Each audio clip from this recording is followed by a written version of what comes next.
Does Canada have a gun problem? If you listen to Prime Minister Justin Trudeau, or if you're in and around Toronto and you listen to Toronto Mayor John Tory, you would think that people are being shot and killed left, right, and center in every neighborhood of the city. Both of them have called for an outright ban on handguns. But how big a problem is it really?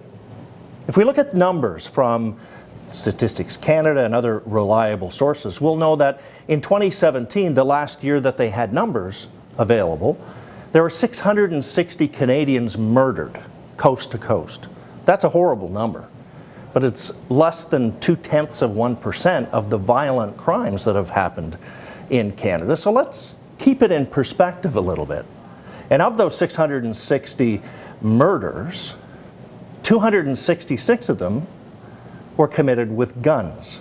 60% of those were with handguns. So is the problem really handguns? We also know that about 163 of those murders were committed by gangs. And the only type of violent crime, the only type of murder that's on the rise in Canada is gang-related murders. For the last 3 years, that's what's increasing. So is the problem guns, or is the problem gangs? We know who the gang members are. Here's some more numbers. If what our concern is, if what your concern is stopping unnecessary deaths, well, I wouldn't start with guns at all. Over 100,000 people died last year, according to Mad Canada. Maybe that's a questionable number. That's related to alcohol. 100,000 deaths due to alcohol. That's illnesses related to alcohol. That's diseases that are exacerbated by alcohol. That's people killed in cars from impaired drivers. Let's not pay attention to that. Maybe they're wrong.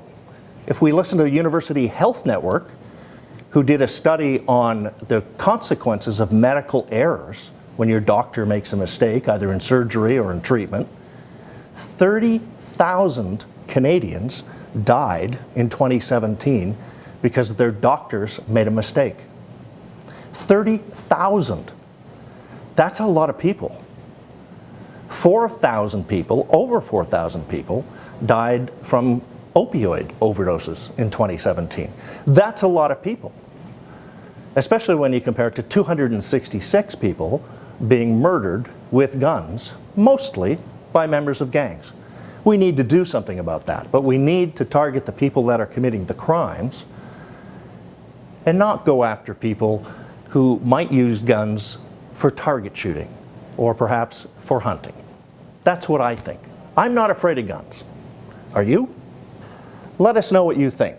Check us out on Facebook. Send us a tweet on Twitter. Send me a tweet on Twitter. I'm at Towhey, T-O-W-H-E-Y.